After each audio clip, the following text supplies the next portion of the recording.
کو سمجھایا جاتا ہے کہ گھر میں رہو، کھانا پکاؤ اور یہ کرو، اور جبکہ بی بی خدیجہ ہماری بزنس وومن تھیں، تو یہ اسلام سے اس کا کوئی تعلق نہیں۔ مگر سوسائٹی کو، مردوں کو اس کا اہتمام کرنا ہے کہ ہراسمنٹ کے بغیر معاشرہ ہو تو عورت اکنامک اس میں سائیکل میں آئے گی، ورنہ نہیں آئے گی۔ ہم جتنا کہتے ہیں، قائد اعظم یہی کہتے رہے پہلے دن سے کہ بھئی عورتیں جس معاشرے کے اندر کام پر نہیں آتی تو وہ لہٰذا ان کا وہ معاشرہ ترقی نہیں کرتا۔ بہر صورت ٹیکس دینے کا کلچر جو ہے اس کے اندر دو تین چیزیں ہیں۔ ایک تو تین کیفیات ہو سکتی ہیں۔ ٹیکس دینا چاہے لوگ اور دیں، چاہے نہ چاہے ٹیکس دیں۔ دیکھو خیرات کے اندر لوگ اپنے خواہش سے، کوئی ان کے پاس کمپلشن نہیں ہوتے دیتے ہیں، تو ٹیکس کے اندر بھی ایسے لوگ ہوں گے جو دیں۔ اس زمانے کی بات کر رہا ہوں جب 80s کی، ایک بڑے مشہور وکیل ہوتے تھے، شاید کسی کو اب یاد بھی نہیں ہوگا، خالد اسحاق صاحب کراچی کے۔ ان کے متعلق بڑا مشہور تھا کہ جناب یہ 25 لاکھ روپے سالانہ وکیل ٹیکس دیتا ہے، وہ انڈسٹری سے زیادہ اور سب سے زیادہ، مطلب ایماندار ایسے بھی لوگ گزرے ہیں، مگر جنرلی وی بلیو کہ ٹیکس ایسے تو ایک تو ٹیکس گیونگ کلچر بنے، نمبر 1۔ دوسرے یہ کہ ٹیکس اوائیڈنس کی ایک کیفیت ہے جو قانون کے دائرے کے اندر چلتی ہے۔ دنیا کے اندر وہ یہاں سے اپنا آفس لے جاتے ہیں کہیں اور جہاں پہ ٹیکس کم ہو، وہ ٹیکس جو چھوٹ دیتا ہے، پاکستان ٹیکس چھوٹ دے رہا ہے مثال کے طور پر انویسٹمنٹ کو کہ 10 سال تک کوئی ٹیکس نہیں ہوگا، تو وہ پیسہ اس ملک سے نکال کر اس ملک میں لے آئیں گے کہ جہاں پہ ٹیکس چھوٹ ہو۔ تو ٹیکس اوائیڈنس میں کوئی حرج نہیں، ایسے جو قانون انکریج بھی کرتا ہے بعض لوگوں کو کہ تم آؤ، مگر ٹیکس ایویژن اور جو چیٹنگ ہے اس حوالے سے قانون کو سختی کرنی پڑے گی تاکہ ایک کیفیت ہو۔ جب بھی بجٹ آئے گا، گورنر صاحب بجٹ آئے گا تو ڈیلیگیشنز آپ کو ملیں گے، ہمیں ملیں گے، اور کہتے ہیں کہ جی ہم ٹیکس دینا چاہتے ہیں، مگر اس طرح سے ہم سے نہ لیا جائے۔ تو ٹیکس لینے والی اتھارٹیز کو یہ کرنا پڑے گا کہ آسانی پیدا کریں تاکہ ان کے اوپر کوئی ان کے ساتھ زیادتی ہونے کا امکان نہ ہو۔ اور tax to G D P ratio جو ہے یہ پاکستان کے اندر کم ہے، آپ جانتے ہیں، اور ہمیں تانا یہ ملتا ہے دنیا کے اندر جب when you're looking for funds تو تانا یہ ملتا ہے کہ look at your tax culture، تم اپنے لوگوں کو ٹیکس نہ کرو، دنیا میں پیسے کہو کہ ہم کرائسس میں ہیں وہ دو، تو اس کے اندر مشکلات پیدا ہوتی ہیں۔ میں آپ سے یہ کہنا چاہتا ہوں کہ ان کی کوشش جاری ہے کہ میڈیا کے ذریعے لوگوں کو پتہ چلے کہ یہ آسانی انہوں نے پیدا کی ہے، اور بڑی خوشی ہوتی ہے مجھے دیکھ کر کہ 60 دن نہیں بلکہ آن این ایوریج، بلکہ ایوریج سے زیادہ 90% کیسز یہ 40 دن کے اندر حل کر دیتے ہیں۔ اس ملک کے اندر 40 دن میں کسی کا فیصلہ ہو، کتنی خوشی کی بات ہے۔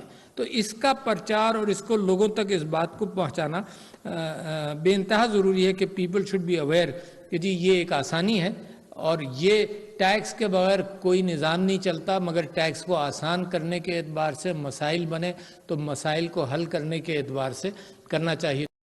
لوگوں کو اگر پتہ چل، آپ تصور کریں کہ وہ عورتوں کو یہ پتہ چل جائے کہ پراپرٹی کے حوالے سے محتسب موجود ہے، تو کتنا بڑا پاکستان کے اندر کتنا there will be so much pressure on the محتسب کہ اتنی کیفیت یہاں پر ہے، کیونکہ عورتوں کے یہاں ہم نے ایک اور یہاں کے لوکل کسٹمز یا چیزوں سے اپنا لیا کہ عورت کو پراپرٹی سے بھی ڈپرائیو کرتے ہیں، حالانکہ قانون پتہ نہیں کب سے موجود ہے۔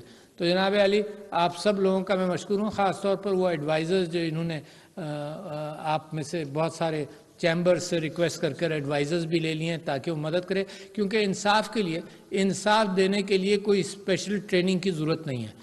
انصاف دینے کے لیے بچے بھی پہچان لیتے ہیں، کسی کے باپ ایک بچے کو بڑا کھلونا دے دے، ایک کو چھوٹا دے دے، تو وہ بچے بھی انصاف دینا پہچان لیتے ہیں۔ اسی لیے اس کے لیے تعلیم کی بھی بہت ضرورت نہیں، حالانکہ ٹیکس کو سمجھنے کے لیے تعلیم کی ضرورت ہے، مگر ان پڑھ بزرگ بھی جرگوں میں اور پنچایتوں میں بیٹھ کر انصاف کی طرف راغب فیصلے زیادہ تر اس طرف دیتے تھے۔ تو آپ اپنا پرچار بھی کرتے رہیے، اور جناب یہ آخرت کا کام ہے، اس میں آپ سب لوگ جو ان کے ساتھ محنت کرتے ہیں یہ آخرت کا کام ہے، آخرت کا بوجھ اپنا ہم ہلکا کریں۔ اسی ذریعے سے ہو سکتا ہے کہ انصاف، اس سے 2-3 چیزیں ہیں زندگی میں جو اپنانی چاہیے، جو اللہ کو پسند ہے۔ ظاہر انصاف اللہ کو پسند ہے، درگزر اللہ تعالیٰ کو پسند ہے، ہم یہاں درگزر کرنے کے لیے تیار ہی نہیں ہوتے۔ غیبت اللہ کو بری لگتی ہے، مگر ہم واٹس ایپ پر لگے اس کی بات ادھر اس کی بات ادھر، جو چیز ہمیں پسند ہو وہ ہم چلاتے رہتے ہیں. تو ذرا اس کو کبھی سوچ لینا کہ یہ غیبت بڑی پریشان کن کیفیت ہے. اسی طرح سے فیک نیوز. تو میرا ملک جو ہے بڑی آزمائشوں میں ہے.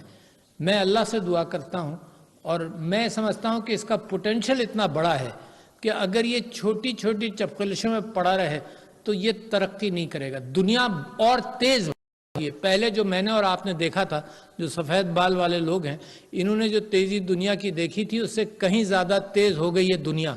اور مسلمان جو ہے وہ ذرا سے ڈھیلا چلتا ہے. میں بڑے خوشی سے مثالیں دیتا ہوں مسلمان کے ڈھیلا چلنے کی، کہ جب پرنٹنگ پریس بنا، گوٹنبرگ نے بائبل چھاپی، اس کے 300 سال بعد مسلمان نے پرنٹنگ پریس لگایا، کیونکہ مسلمان سمجھتا یہ تھا کہ اس سے خرابہ پیدا ہوگا. یہ تو سر سید احمد خان کا ہمارے اوپر احسان ہے کہ انہوں نے کہا پڑھو اور ہم پڑھ رہے ہیں.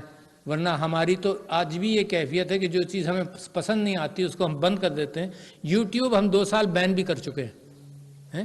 تو لہٰذا مسلمان کو اب اپنا ذہن کھولنا چاہیے کہ لوگ باہر جا کر. جاپان نے جب ترقی کی، میجی ریولوشن 1880 کے بعد، انہوں نے لوگوں کو ڈیلیگیشنز بھیجے فرانس، یو ایس، کینیڈا اور انگلینڈ، اور لوگ وہاں ٹوپی پہن کر، وہاں کا لباس پہن کر 3-4 سال گزار کر واپس آئے کہ ہمیں اپنے معاشرے کو بدلنا چاہیے. تو دنیا سے سیکھنا آج کل آسان ہے، مگر یہ بریک لگانے والی کیفیت اپنے ذہن کے اندر بھی اور اپنے معاملات کے اندر بھی، اور چھوٹی چیزوں سے نکل کر بڑا ویژن پکڑنا. جو نبیوں صلی اللہ علیہ وسلم کا سب سے بڑا کام یہ تھا کہ چھوٹی چپقلشوں سے نکال کر ایک بڑا ویژن دیا، جو لوگوں نے ان کی زندگی میں ایک ریاست کو دنیا کے اندر ایسا اسٹیبلش کیا کہ 1400 سال تک اس کا نام باقی اور رہے گا.